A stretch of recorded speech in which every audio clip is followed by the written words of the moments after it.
Fala galera, você está no canal Carro da Hora, onde eu trago diariamente conteúdo automotivo. E hoje eu tenho uma notícia bem bacana aqui. Não há etanol suficiente para atender o mercado global, disse o CEO da Volkswagen. Então o Thomas Schäfer, CEO da Volkswagen, falou sobre a transição energética, carros elétricos, híbridos e biocombustíveis, como o nosso querido etanol.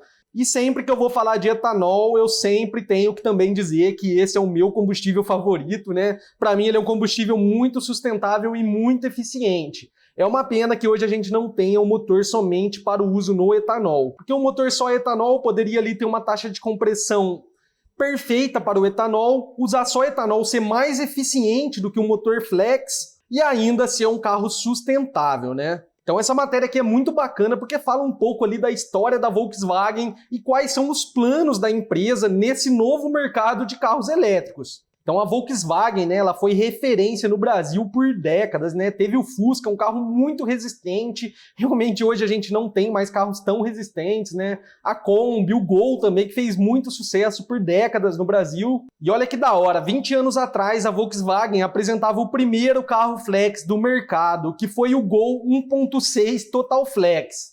Então a Volkswagen foi pioneira nisso, né? Foi realmente aí uma nova era para a nossa indústria. Então sempre foi muito necessário investir em engenharia mecânica, né, em combustíveis, como vai ser essa queima, em motores bem especiais, né?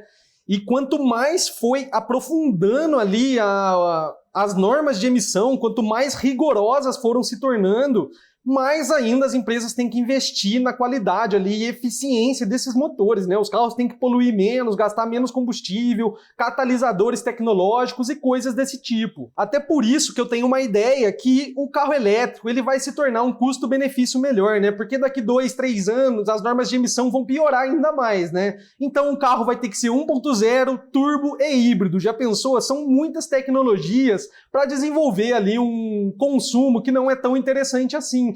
Porque um carro elétrico ainda vai ser mais econômico e não vai ter toda essa burocracia, toda essa dificuldade em cima do carro, né? Então os carros elétricos, quando começou, eles eram bem mais caros, né? Quase não compensando, mas hoje eu já acredito que a gente está no divisor de águas, né? E com o passar do tempo vai piorar ali para os carros a combustão, porque simplesmente eles vão ter que custar mais caros ainda. Então hoje, né, a forma que eu vejo o mercado é que tá tudo mudando, né? Essas empresas que investiram muito em engenharia mecânica e eficiência de combustível, na verdade elas não vão valer de mais nada, né? Todo esse conhecimento não vai valer de mais nada, porque simplesmente hoje o que o mercado demanda são baterias boas e motores elétricos. Infelizmente, esse é o futuro do mundo.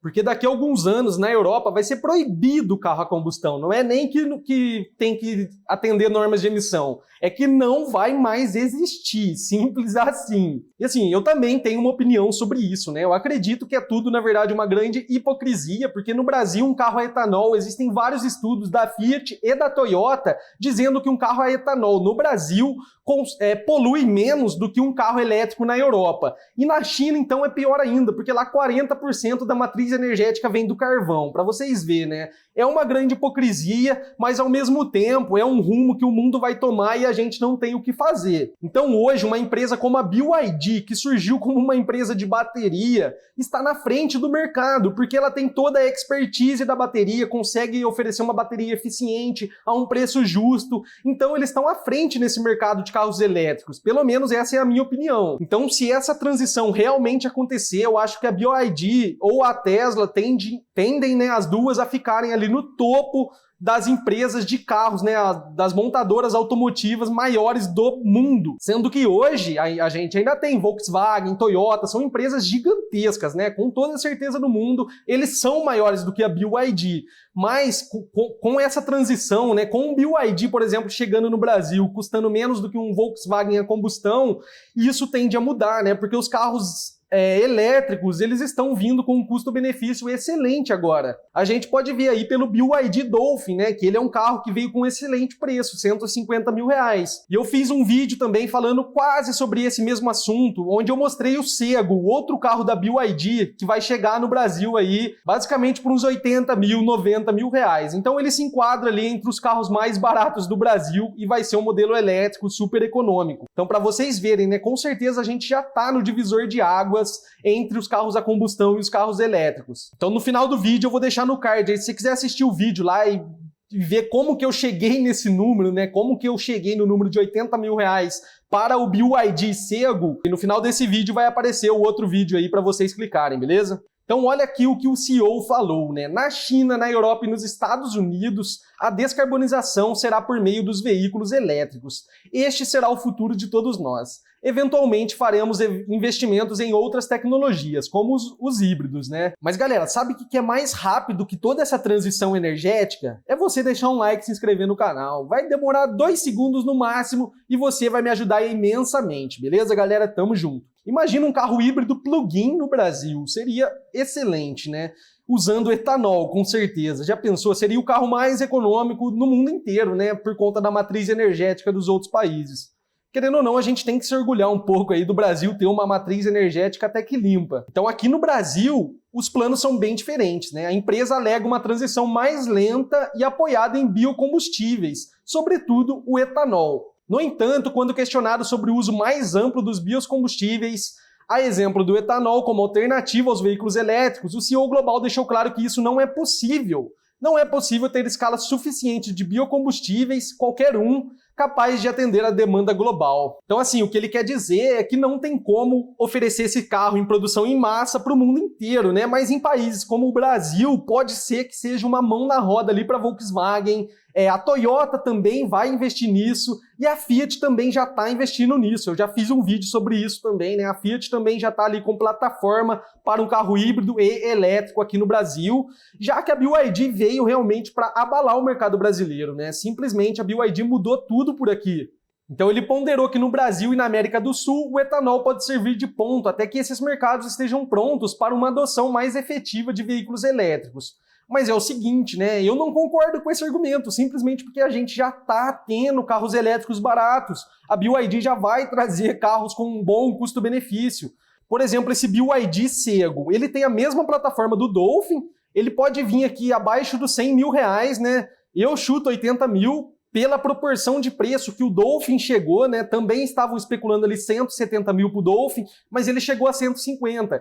E esse Sego, galera, ele é um carro elétrico, 100% elétrico, ele tem 13 segundos de 0 a 100 e ele tem um acabamento interno muito primoroso, até lembra o Dolphin, né, um volante bem bonito. A gente não vê isso num Kwid de entrada, a gente não vê isso nos carros de entrada do Brasil. E ele vai custar preço de um carro de entrada, olha o tamanho da multimídia central que esse carro tem. Você entende? Hoje a BYD, ela tá na frente das empresas, galera. Simples assim, ela tá na frente porque ela tem a expertise nas baterias, enquanto a Volkswagen ainda não tem. E por isso que eu não concordo com aquele argumento, né? Então a Volkswagen basicamente acredita que os híbridos são uma solução para os mercados emergentes e prevê que o custo de produção desse tipo de propulsão está muito próximo de baixar a ponto de ser possível a sua popularização. Mas é o seguinte, a população ela também não é burra, né, galera? Tem muito carro híbrido que não é interessante. Veja bem o Kia Stonic, ele é um carro compacto que custa 148 mil reais e ele é um híbrido leve, né? Híbrido leve para mim é quase que irrelevante. Quando você analisa os números de consumo, ele faz 13,7 km por litro na cidade e 13,8 km por litro no rodoviário. Não é isso que as pessoas que buscam economia querem, né? É um carro híbrido que às vezes acaba iludindo as pessoas, elas pensam, pô, esse carro aqui é híbrido, com certeza vai ser mais econômico do que um carro a combustão. Mas tem vários carros ali, sei lá, um Virtus 1.0 turbo, que, por exemplo, rodoviário vai ter um consumo melhor. Até o Versa, né, que é um motor 2.0 aspirado, né, não tem nenhuma tecnologia ali de turbo compressor, por exemplo, para deixar o motor mais eficiente de consumo, ou injeção direta, e mesmo assim acaba tendo um consumo igual a esse carro. Então não tem muito sentido para mim o Kia Stonic, né? Ele é um carro híbrido leve que, na minha opinião, não deveria ser um híbrido, né? Não tem sentido ele ter... Olha o tanto de tecnologia, né, galera? Ele vai ter um motor elétrico, vai ter um motor a combustão, vai ter turbo, tudo isso para entregar um consumo que não é relevante, não muda a vida de ninguém. Você entende o que eu quero dizer? Enquanto um carro elétrico, por exemplo, faria ali, se converter ali, né, uns 40 km por litro. Já pensou? É tipo 3 vezes mais, é uma loucura. Então ele fala o seguinte: teremos que utilizar tecnologias como o flex e o híbrido para esta passagem até que toda a infraestrutura para a mobilidade elétrica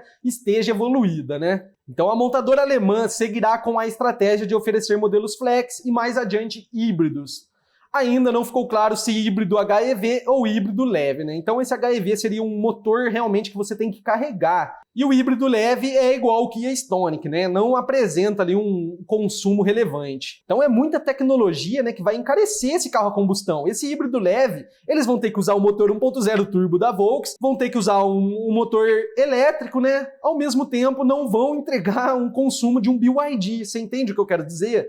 Então eu acredito aí que o futuro, realmente aí nessa transição energética, a BYD vai sair na frente de empresas gigantescas que estão aí há 70 anos do mercado, como a Volkswagen. No meu último vídeo eu até mostrei uma matéria, né? A BYD vendeu mais o SUV lá na Suécia do que a Volvo. Para vocês terem uma ideia, o Volvo elétrico vende menos na Suécia do que a BYD. Então essa expertise de baterias que ele tem, essa eficiência que eles conseguem oferecer, um custo-benefício bom, acabam deixando aí a empresa como uma das melhores da atualidade. E eles ainda estão investindo em software, né? Então eles já têm a expertise de bateria e vão investir em software. Para mim, esses dois pilares vão ser os dois principais pilares para os carros elétricos no futuro. Para os carros elétricos não, né? Para toda a indústria automotiva. Esses vão ser os pilares mais relevantes para a indústria, pelo menos na minha opinião. Então sabemos que outras montadoras têm visões diferentes para a transição energética. Será que a Volkswagen realmente está fazendo a melhor escolha? É isso que só o tempo vai nos dizer, né? Mas essa é uma estratégia que também a Toyota quer adotar. Mas o que eu penso é o seguinte: é difícil para essas montadoras abandonar tanta tecnologia que desenvolveram durante anos, né? Engenharia mecânica pra caramba, né? Os carros eficientes, os motores a combustão. E agora, do nada, né, o mercado todo se volta para baterias e motores elétricos. Então não é à toa que a gente vê a BYD dominando ali o mercado de carros elétricos no mundo inteiro. Quando você compara elétrico com elétrico, eu falo, né? Porque ainda os carros elétricos eles não são a maior parte das vendas. Mas quando chegarem a ser, a BYD já está posicionada no topo. Vocês conseguem entender? Quando a gente compara, por exemplo, Volvo elétrico contra BYD elétrico na Suécia, a BYD vence. Quando a gente compara BYD elétrico contra Tesla, por exemplo, na China, a BYD vence, entendeu? A BYD tá vencendo nos mercados do mundo inteiro. Então, por exemplo, a minha visão é a seguinte: quando o mercado automotivo tiver, por exemplo, sei lá, 80% das vendas de automóveis do mundo inteiro forem de carros elétricos, na minha opinião, a BYD e a Tesla vão estar no top 1 ali das empresas maiores do mundo no mercado automotivo. Mas para mim a BYD vai estar em primeiro e a Tesla em segundo. Mas óbvio que isso é só um palpite, né? Um palpite burro aqui no YouTube, mas tem um pouco de lógica embasado aqui, beleza? Prever o futuro mesmo ninguém consegue, né, galera? A gente só especula. E tipo assim, outro argumento que eu esqueci de falar: se a BYD vindo pro Brasil, que é um país pobre, né, subdesenvolvido, ela consegue oferecer carros com custo-benefício melhor do que essas empresas, até mesmo no Brasil, que é um país muito pobre, então ela facilmente consegue dominar qualquer mercado do mundo. Pelo menos essa é a minha visão. Porque, querendo ou não, é difícil competir aqui no Brasil, né? Vocês podem ver aí que o Honda Civic já nem vende mais aqui. Aqui é um país que, além de ter poucas vendas, entre aspas, né, não é tão pouca assim. Por exemplo, carros que vendem muito nos Estados Unidos, né? O Audi A3 ou o Jetta GLI. O Passat mesmo a gente nem tem mais aqui, né? Então aqui só vem os carros compactos, subcompactos, e mesmo assim a BYD consegue superar ali o custo-benefícios deles, né? Então assim, eu acho que se o mercado tivesse que decidir qual tecnologia aconteceria aí no futuro, com certeza os carros a combustão ainda continuariam com as normas de emissão antiga, né? Caso o consumidor decidisse qual carro comprar. Mas hoje, com tanta força dos governos, né, com tantas proibições, normas de emissões rígidas, realmente a gente já está aí numa transição para os carros elétricos compensarem mais, né? Afinal, o governo, através de burocracia, acaba encarecendo os carros a combustão de uma forma que o carro elétrico não acontece, né? Principalmente carros potentes. Se você enfiar 1000 cavalos num carro elétrico, ninguém tá nem aí, né? Ninguém tá nem aí, tipo, é um carro elétrico, não polui. Já para você enfiar 1000 cavalos no carro a combustão, você tem que fazer, sei lá, um V10 biturbo que vai consumir todo o combustível do mundo, né? Então essa é uma grande diferença também. Mas enfim, comentem aí embaixo o que vocês acham aí de toda essa transição energética que a gente está vendo no mundo, né? Muito obrigado a todos que assistiram até aqui. Não esquece de deixar um like, se inscreve no canal e até o próximo vídeo. Falou, galera!